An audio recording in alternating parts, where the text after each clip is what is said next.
this week thus far, currently sitting at 0-2, and a loss here would give them 2 0-3 weeks this split, which is not a position you want to be if you're actually contesting to claw your way into the top conversation, which I think that right now they're going to have to try again and regroup, because these losses that they have taken, I think, put them on the back burner. They're no longer over there. It's still 100 Thieves, TSM, TL, C9, and EG. Ooh, all right. So first expands are Nocturne, Viego, Gwen for Dig, and Xin, Akali, Renekton there for IMT, which actually leads us to first pick Thresh of all things here for Aphromoo. Bold, because you could just take Nautilus here as IMT, right? You don't need to hide many of your picks. You know that this is going to be valuable. You don't even need to take it in these first two. If you want to take something like a Lucian and a Diana, she's been so good, even being blinded. There's obviously plenty of options for IMT to play with. Xerxe on AP Champions has been a good look, and Xerxe and Insanity love to play AD, so it's fine to take it early, knowing that you'll be able to, at the very least, take something like a Tristana in the mid lane. Yeah, I think this is definitely giving over Diana, which is potentially a bit risky. But I think the thing that I like about early Thresh picks, and this actually happened in the 100 Thieves game as well, where Kalista and Aphelios are both very strong right now. And Thresh is also very good with both those champions. And obviously, IMT is probably not going to take both of them. So you set yourself up nicely in the bottom lane, I guess sacrificing some of the jungle and solo lane stuff. So it's kind of an interesting trade of power, right? I am saying I want my bot lane to be strong, and I'm giving you more topside control and draft as a result. The danger is that you will get a strong bottom with the Thresh if you execute on it. The burden of execution on Thresh is so much higher than on picks like the Nautilus. Now, Neo and Aphro have carried games on these two before, so they are counting on themselves, and I love when players do that, but there is an extent to which you can strain your burden of execution here. So I don't think that Neo and Aphro have been particularly as strong as they have been in spring, so if Akaadian can set themselves up, which Thresh is a great pick for it, yes, they'll be able to snowball the game from there, but I do think that IMT is already answering with picks that are going to make it much harder for Dig to play this game plan. You have the Lucian that's going to go into the mid lane most likely, so you're going to have priority for mid lane. Diana will be able to run into the bot side. You can lock in the Nautilus here, ensure yourself a good matchup into the Kalista and the Thresh, and suddenly the answers that Dig has for dealing with this comp, with snowballing bot lane early, will be so limited, since Lantern won't be able to save her. Okay, wait a minute. You had a great opportunity for Nautilus. I think you gave something that was very valuable up right now, IMT. All right, well, they want Varus instead, so that's what they'll pick here, presumably for Raes there in the bottom lane. Lucian there for either solo laner, and Diana presumably for the jungle. I will say that Dig taking Lucian here, given that Diana's already off the table, kind of makes me feel like it's probably Akaadian's champion. Yeah, I feel that way too, because he's good at it. He's good at these melee picks, and it still allows you to be flexed around through the rest of the map. And on blue side, it does allow you to be quite creative with it. You still got picks like Sett around that you can still flex to 2 lanes, so there's still some creativity they can do by keeping this lead as open as possible. As you mentioned though, they are expected to lose the Nautilus, and indeed they will. Volibear off the table for Dig though, as IMT banned that one away. And I'm curious if Dig will go any further with the support bans, or perhaps they feel happy where they are now. Destiny has certainly been very good on the hook champions. I guess the other one he could play is Blitzcrank, but probably not going to see that one. It'd be bold, very bold, because it's going to be only good against Thresh, and it's not going to be synergistic with Raes' Varus. So I don't think that the Blitz makes sense, although I would love to see that champion make his way onto the LCS. I believe LEC has already played some games of Blitzcrank, so always a joy to see that champion. But now the question for IMT is going to be, what do you actually round out your composition with? Since you've got these 2 ADs in the mid lane, and you have dive from the Diana, I think you've got picks like Galio, Rel, Alistar that can obviously still contribute, but the laning phase in the bottom lane is going to be rough. What is Camille like unlocking here for Dig? I guess we'll find out. I'm trying to think of like typically what champions you don't want to play Camille into, but that's an interesting setup here for top lane. We'll find out in a moment. Alistar actually the pick there for Destiny, so good playmaker, not great in lane. It's going to be a struggle in the 2v2. Struggle bus there for the Alistar. Not the champion you really want, but if you have Insanity in the mid lane with the Lucian, if he can roam to the bot side, you can relieve so much pressure from the Thresh and Kalista. So I think that's the game plan by locking in the Lucian early on. And now it's going to be up to Yusui. What does he play into Lucian to match this pressure? It's going to be the Sylas. I'm pretty sure this is going to be his pick. Loves to play it in Academy. FakeGod hasn't prioritized his pick, and in fact, it's usually preferred to be more on the AD bruiser kind of picks. I think something like a Gnar is something that I often see him play and succeed with. Obviously done very well with the Renekton, but the Gnar still allows him to not only have some strong laning, but some good team fighting later. It will be the Sett instead, and so the identity for Dig all lines up. Melee, bruisers, diving, plenty of skirmishing, and a lot of mobility. Yeah, I like it. Dig kind of just really set up. It is, as predicted, Lucian jungle there for Akaadian. A little low-ish on magic damage. Sylas does scale pretty well, but often, you know, builds a little bit more tanky because he's more of an AP bruiser, right? He has to be in melee range and get in there to get stuff done. Last pick going to be Jayce here, though. Camille ban means revenge. Will take a different tact in the 1v1, but does want to maintain his aggression. Okay, revenge, throwing the gauntlet and picking the Jayce in the top lane. Now, when I'm thinking Dig, just mentioned it, right? The first 2 games they won this week, plenty of ganks from Akaadian. The lanes weren't that well. There are 2 very squishy champions in the solo lanes of IMT that aren't good at defending themselves from ganks. So if Yusui and FakeGod are playing well with Akaadian, Dig can snowball so well with the lane setups that they have. Before 6, at level 6, it doesn't matter. Lee Sin Sett, Lee Sin Sylas is such a good gank combination. They have a clear game plan, and if that doesn't work, you still have the bottom lane, which is an aggressive lane that often relies on snowballing by its own. Yeah, I think the thing I really love about this is, and we've seen this a lot with ganking junglers, right? Like, if you're going to play a ganking jungler, give gank setup to your jungler, right? Like, give him a way to get in there and actually find any sort of angle, any sort of fight. And I think they're set up in every lane for Dig, which feels really good. So definitely like their game plan here. Immortals will have to see if they can get the AD. I think comes to mind as the best looking Varus thus far, but this is going to be, yes, all right, we don't have to talk about that anymore. I was going to say, how do we feel about Varus these days? With Prowler's Claw getting the teeth taken out? Quite a lot worse. You don't get your little like lethality gale force anymore. I really like him when I'm thinking of setting my team up for magic damage burst. So he was very good when Rumble was meta, since your Chains of Corruption would be great at setting him up. Yep. Similar idea with the Diane, and now comboed with Jayce. If IMT had this pick in mind the whole time, it does allow you to actually have 2 avenues of poke, but right now, poke really falls behind compared to how quickly you can engage in just team fights. So you don't actually need 2 members to be poking at the same time. A single shock blast, a single blighted arrow at the right target is enough to actually set you up to win the fight. So you don't need 2, and that's why often this ends up making your composition just too fragile to never even get to the point to poke and set up a team fight. All right, we'll see what happens here, because back in the blue pit we go for Akaadian. Is getting some help via FakeGod, who again is not really interested in hitting Jayce at level 1. Yusui also like hiding, trying not to show himself too early. But again, like against Lucian, you don't go anywhere near the wave, so you're just gonna be chilling, looking for that Q. Ooh, first one misses there, and ooh, not quite all the minions. Okay, yeah, I mean, it was a sad day. Ooh, last one.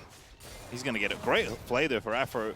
Raes already feeling the pain here, and if you want to watch this from the player perspective, you can indeed. Preview for this game, the free preview, I might add. You can, of course, get all the perspectives if you want to go ahead and purchase that product. But if you don't, if you want to give it a go, Aphromoo versus Destiny is a pretty nice one here. I would watch the Aphro POV. Obviously, you can see both, but first picking Thresh builds confidence on you, knowing that you're going to have to deliver on this pick as more than a Lantern bot, and he has thus far this split at least. So I think that this pick ought to deliver, and already the bot lane being pretty aggressive, crashing this wave. And I did enjoy seeing Destiny start with the headbutt to try to keep Dignitas away from poking away at their own Varus, who's just trying to farm quietly under the turret, just like Yusui is dealing with this Lucian lane. Definitely a tough time in bottom lane for IMT, and it's going to be similarly tough for Yusui here in mid. Is Akaadian looking to level 3 gank? Yes, he Lucian. is.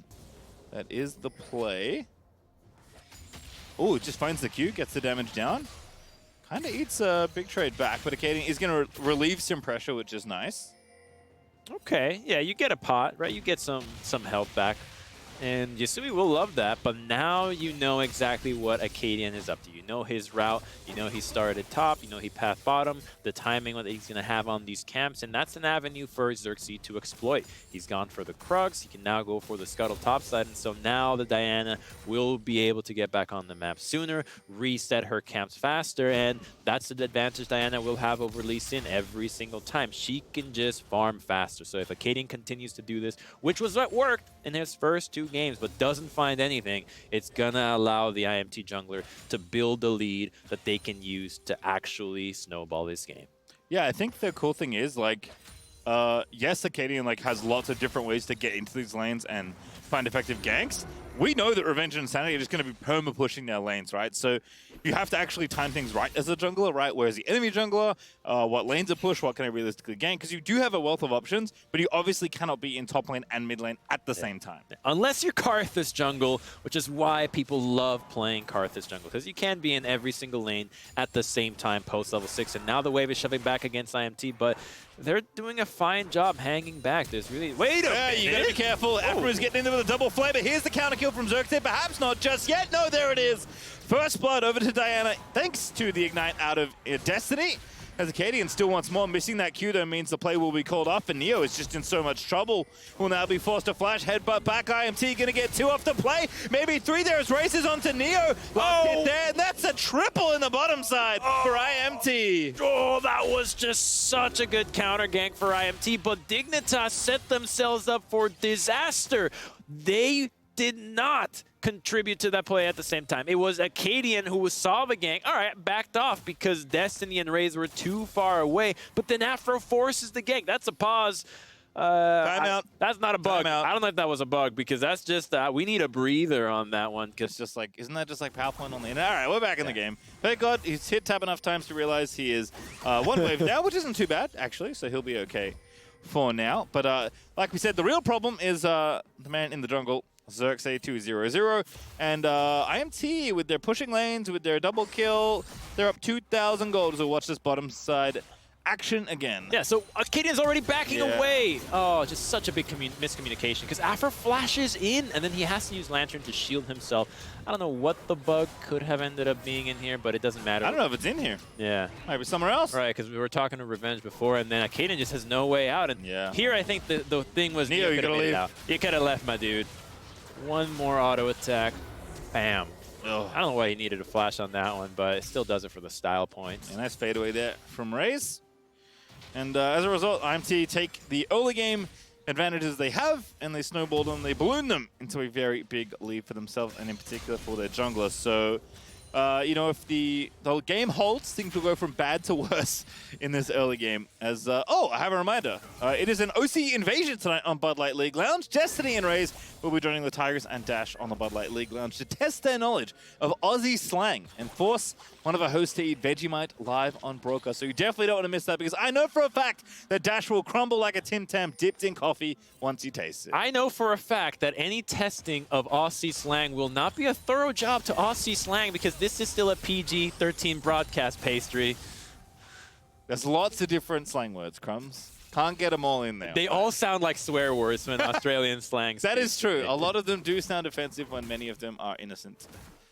You know, I think maybe it works the opposite sometimes too. The innocent ones are definitely very offensive. Anywho, make sure to catch it. It'll be fun. In Canada, moose was used as an insult, and that just does not sound offensive at all. It really doesn't. As topside FakeGod trying to get some stuff going on. W's into poor Revenge. But, you know, Revenge is fine. Still up. Still feeling good. And Xerxe is looking for the invade. This is his happy place in the enemy jungle, because Insanity is about to solo pressure Yusui down. He's going to now look to take some plates, excuse me. And when your lanes are pushing and you have all this room, it's the best time for a jungler. You can do anything you want. Yeah, and I want to see them dive this bot lane. Just don't stop pressuring this lane. Make him back up. Make him lose the wave, because guess what? Akaadian's in the top side. He's trying to cover for FakeGod, but now because there's no vision on the side of Dig, they just got to buck up. We know it's only Raes, but they don't know where Aphro and Diana are at until that dragon gets hit. But here they go, trying to counter. Raes is no flash. Oh, I think he's dead. They're leaving him up. Yep, goodbye, Raes. It has been fun knowing you. But before the 8-minute mark, you shall die thanks to the teleport of FakeGod, and Neo will get some much-needed gold out of the deal. Okay, I like that, and they can afford to do this because Akaadian's in the top side. He's catching the wave, so not much will be lost in terms of minions. They do answer back and punish that flash, but still, IMT is able to get so much. It's not like Akaadian can lane safely and harass Revenge from taking plate, so he's still going to get an advantage, and it actually helps him out even more because FakeGod did not get a kill. He only got an assist while Revenge just got 2 plates. Yeah, Revenge definitely going to be happy with the personal lead he's able to build as a result of all that. As Insanity also, oh man, 20 CS up against this Sylas. I mean, we knew it was going to be rough, but Insanity is giving Yusui the hands in the 1v1 right now. Twin hands with akimbo weapons too, so exactly. There's a lot of damage, a lot of firepower in that, and now the roam happens from the support, but they know that this Rift Herald could be tricky business. Aphro and Neo have not showed up. They'll see them now, so they know they can just back up. No one's in the bot lane. You can get Raes. A lot of plate gold down there, so they're happy to take this trade. If Dig is going to commit so much over there, well, they can get just as much over in the bot side. So Dignitas trying to be proactive, but IMT is already set up with a counterplay. Yeah, IMT again, they just have such like it's hard to overstate like how much of a map lead it is to have literally every lane be able to push. Yeah. Right? Especially early on, you get all the plate golds, you do. Oh, hello, you've been spotted. Destiny, run! Run for the hills! Wait, did Aftershock proc and aggro the Raptors? Xerxe actually is just going to take the leash. Kind of a funny trade there, but Destiny not really in much trouble, I suppose, because IMT, again, they just have such a big advantage in this early game. Gosh, they are really getting zoned off. 4K ahead. Look at the ward line that they have here, just from the 3 control wards down there. It's just so much vision in this red side, so they run this jungle, and they're trying to set themselves up to dive this bot lane. There's no TPs now from FakeGod, and still Neo and Aphro have to hang back. There's still more gold to be taken from these plates in the bot lane, so that excursion for the Rift Herald ends up backfiring on Dig. Yeah, we'll see where Akaadian does drop because he's going to need to get some value out of it to give Dignitas some gold back in their pockets. IMT feeling pretty good right now as Xerxe will finally take a recall from the bottom side of the enemy jungle. He's got 4 stacks on the Dark Seal already, and look at that! Under 10 minutes and 30 seconds, and we have our first mythic. It is Xerxe's Proto Belt, Rocket Belt, excuse me. Ready for action. That's a fatty, as well as Aphro's most that's cool. LCS Thresh games in history. So 73, still with a positive win rate. Love to see high win rates. Well, not that high, but still positive on a very contested pick, because every support will always cite Thresh as your must-pick support. If you're playing professionally or have any aspirations of playing pro, and you are not playing Thresh, you are doing it wrong. Have to agree. Not that's too surprising, I guess. As Yusui, oh my goodness, this lane feels very unfair. Insanity's even taken the pit stop for early Executioner's calling, so like, you know, Kingslayer's not going to get you out of trouble if you actually go for a full-on fight. So Insanity is absolutely working this 1v1 right now. I mean, it's been pretty much isolated. That's kind of like not true because there's so much pressure that Xerxe can always join the lane, but Akaadian can't really safely do anything, and your support definitely can't run from bottom lane. So, you know, Insanity does have a lot of safety with how good the early game has gone for IMT, but still very impressive individually, getting such a big lead in the 1v1. And, of course, Revenge is up as well. I mean, it's all good right now for IMT. It's very hard to be upset with how the first, you know, 12 minutes of this game has played out. And here's the thing. I have no sympathy for Yusui picking Sylas here, because you knew you were up against a Lucian. You saw the Lucian taken early on, right? You know that it's not going to be flexing to the bottom lane because Varus was also taken, so any disadvantage in this matchup was of his own. Oh, Xerxe! It's just filthy. Neo is going to be forced to Fate's Call and flash away. Revenge actually looking to get solo boloed. Not yet, but it's looking close as FakeGod is fighting back in the 1v1. Yeah, that's something. That's something that Dignitas really needs. At least one lane is answering back, and not where you expected. You thought that the Jayce would hold a solid advantage into the set, but FakeGod's been playing it pretty well.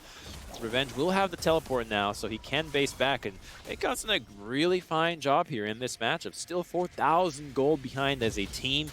but stopping Jayce from building gold leads and getting something back and the Sett is just some glimmer of hope in Dignitas, because the bottom lane certainly is not it. They are just getting steamrolled down here. I don't know when's the last time Neo has seen a creep wave, but it hasn't been in the past 2 minutes, that's for sure. And this is not how the matchup is supposed to go, right? Like, 2v2, Neo and Aphro are pushing, right? They had the advantage, so like, working in, they called Akaadian down. Look at what one very successful gank does for a lane. They struck oil, right? You saw it right there, like, ooh, there's so much more that we can get from this play, and they've done it. I think they got inspired from TSM's win against Cloud9, just how dominant they can be. And it's something that teams would need to practice, and seeing IMT do it well here is really fine, because you get these gold advantages, but sometimes they're larger than you might have expected. And can you chain those leads into more and more plays that get your advantage into a position that can then transition into strong mid games, big differences in mythic item spikes, and so far it has for IMT. All right, well, Rift Tower going to be killed, but Revenge is not feeling all that fun, actually. Was winning the 1v1 before, now it's even. FakeGod's killed a tower, gotten all those plates for himself, so going to be pretty happy as he finishes off the Stride Breaker. But I did want to draw your attention to Raes has in fact gone Prowler's Claw. Okay. Despite the changes. I do like the Duskblade plenty, but I also think that there is some playmaking to be said from the Varus, so I think maybe that's what he wants to go after. Oh, here we go. Ulti there onto Aphromoo. That is a lot of Q damage, and Insanity is able to finish it off. Aphro just stood no chance there, and now IMT going to finish off the tower. Yusui steals an ulti. Very nicely done. Finds one. The root is good enough as Yusui's going to take him down. Okay, avenging Aphro's death. That was really worthwhile for Dignitas, because trading the support flash for getting the AD carry, pretty good. Raes also burned his flash, so it's that playmaking. Didn't use the Prowler's Claw on that one, just the flash, but IMT's not done with this. Looking for... Oh, Xerxe. Oh, it just looks too easy. Oh, gosh, Diana damage. Okay, this pick might have the most impressive debut in the LCS we've had thus far. We just started to see it last week, and it has been relentless in deleting carries. Xerxe's level 11. He's 2 levels ahead of Akaadian. He's 4 levels ahead of Aphromoo. Aphromoo is going to move Revenge back out of the way, and he will live. But this time, as Raes steals the enemy blue buff and Xerxe continues to terrorize the rest of Dignitas' Rift. That flay saved Aphro's life. Had he missed that one, he would have died on the spot. Let's take a look at how this play unfolded, because Aphro sees something here, because Akaadian and Yusui are on the sides, the AD carries are stepping up. He's thinking, oh, Varus would be a nice target to flay into me. Just flashes away, gets cooled down, but then Yusui with a really clutch steal of the Varus ultimate, knowing then that the Lucian did not have his dash available, allows Akaadian to follow up easily. So really good heads-up play. The most impressive part about it was not stealing the ultimate before, so that there was no opportunity for IMT of thinking that that play was coming. Yeah, really nice F for Yusui, but needs to keep making plays like that to get the team back in the driver's seat, because IMT is still up 6K, Crumbz. 2 Dragons and about to be a Rift Herald, their first one of this game. And Raes, my goodness. I gotta tell you, Raes, from memory, holds the record this split for building the highest gold lead at 15. Yeah. He's not going to eclipse that in this game. But when it works, the man really gets the gold lead going. Off a single play that they've been able to just get so much gold for this Varus. And this is one of the most difficult champions to deal with. But before we get to that, FakeGod's attempting to play another TP. Alrighty, well, turns out with the dash off Stride Breaker, still pretty good if you set all people into the team. Xerxe in trouble, pops the Moonfall. FakeGod there, now going to dunk him back in into the rest of the waiting arms of Dig, and that Zonies ain't going to save you as a double kill happens in top lane. They both go down. The shutdown for Neo, though, is nice as Dignitas is still fighting back, and FakeGod flash stride breaks in. Revenge is so slow. Does get Aphro in the collateral, but it is going to be a trade. 3-4-2 at the end of the day. Hey, that's pretty good for Dignitas. The FakeGod TP ends up working out. You get the shutdown on Xerxe. That was a big bounty to get. Already was at 3-0. Even get the stopwatch. He will complete his Zhonya's pretty soon, but still you're getting value out of that play. Let's see, because FakeGod is approaching, and it doesn't seem like IMT is even aware of it just yet. They are not backing up. In fact, they are looking to go in. They're still thinking that they have numbers advantage, that the flank isn't coming. When Xerxe gets hooked and the rest of the team is just not there to fight, it's too easy. And the bot side, though, we do get to see A double culling? Oh, snap. I want to see that one in slow motion. I do. That's funny. And then Neo grabs the shutdown gold, and Dig are able to chase for one more. Look at this flash trap. Oof. 90% slow. Yeah. 90% slow. Remember the old Nunu snowball Crumbz? It didn't slow you as much as a Stride Breaker. That's true. It's back, though. Right. Better than ever. Attached to an item called Stride Breaker. And now it's AoE! Now everyone can disco Nunu. Alrighty. Well, nice flank from FakeGod. Did custom his TP, but that is gold Dignitas desperately need. They'll bring the game back a little bit, but still IMT have a very big lead in this game, and they are looking to snowball quickly to the Ocean Soul. The brushery gets FakeGod killed as IMT were indeed all hiding in there.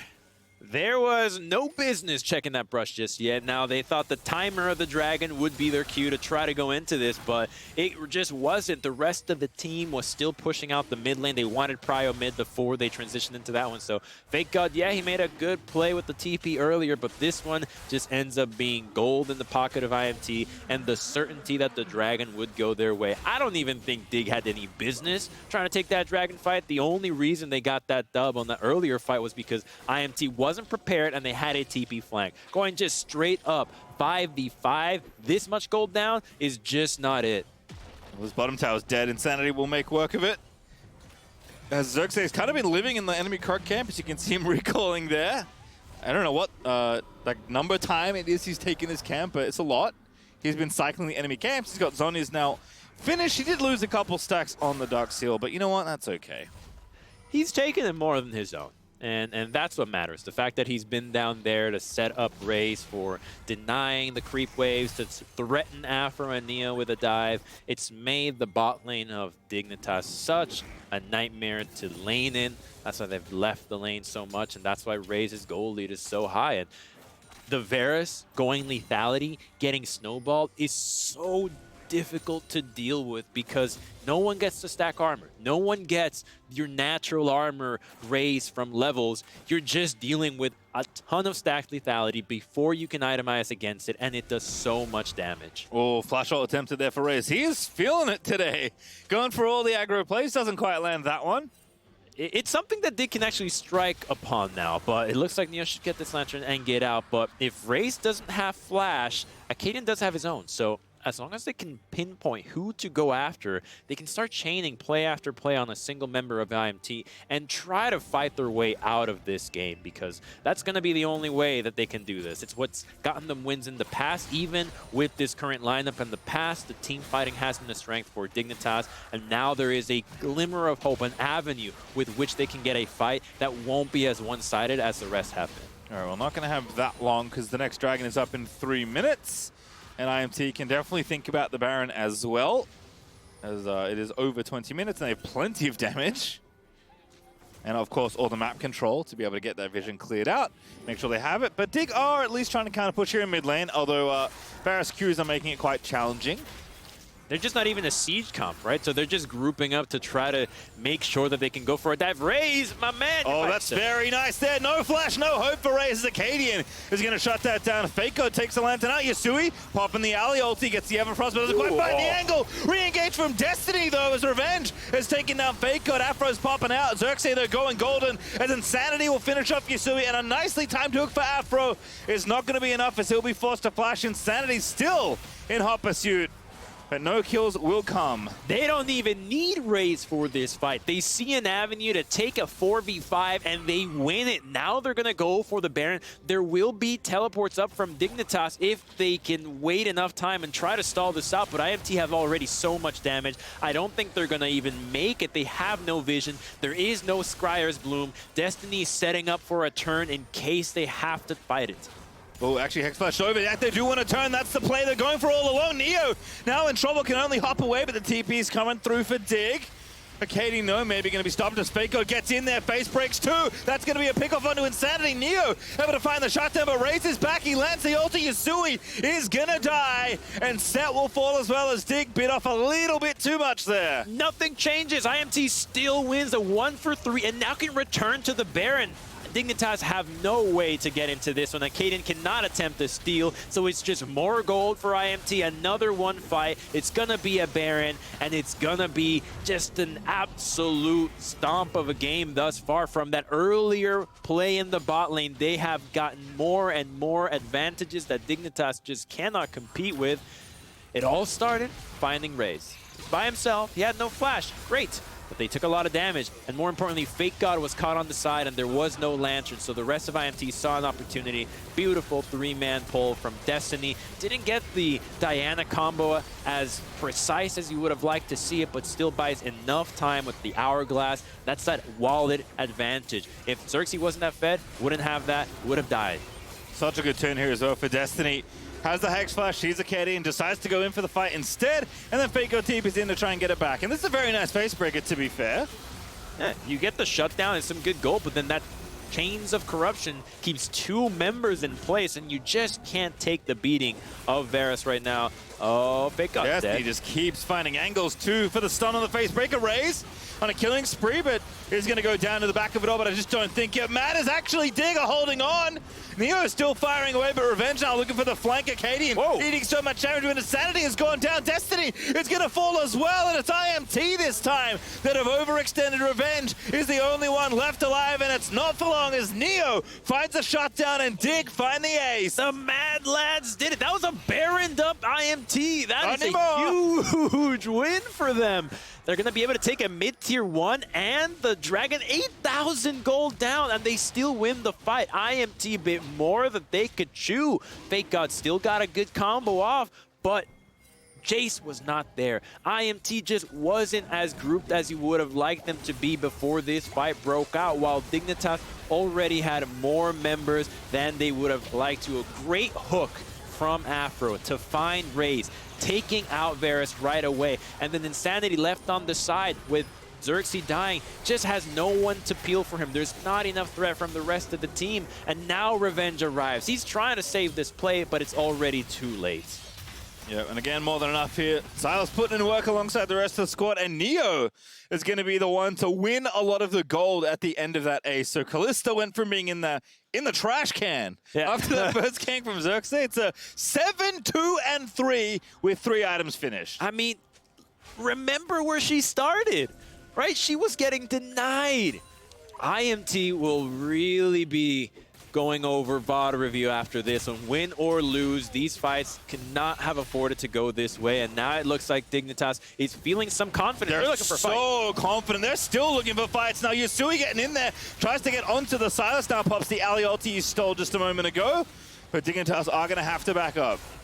Akaadian was looking for an angle on a kick flash, ward hop, didn't quite get it. They had Yusui with the Alistar ultimate. That's a key ability to steal if they want to be forcing these fights. He can buy so much time in the front lines with that spell. Already has the Hourglass as well. So Dignitas, you know, they're down in the hole when it comes to gold, but the itemization is already there, and clearly one of these members has enough damage to carry these fights. All right, well, Dignitas holding on. Very impressive so far, but we'll see if they can stem the tide. And Xerxe did transform the ring he had earlier, but not all that many pages. Kind of a short story this time for Machado. Yeah, a short story, right? Get lead, throw lead, try to claim back the lead, because IMT really are in a tricky position, because now they have to respect that Dignitas can actually win these fights. So before, they could just throw themselves at Dig and win. But now Dignitas is feeling like they can actually counterattack, like they can actually take these fights as long as Neo stays alive. So he's going to be target number 1. Must take down Neo. 5 Mr. Smiths against a single Dig AD carry. All right, well, IMT continuing to invade this red side. Destiny again leading the charge. Red buff is going to be the thing they fight over, but Destiny's been hooked, and that's a free ulti there.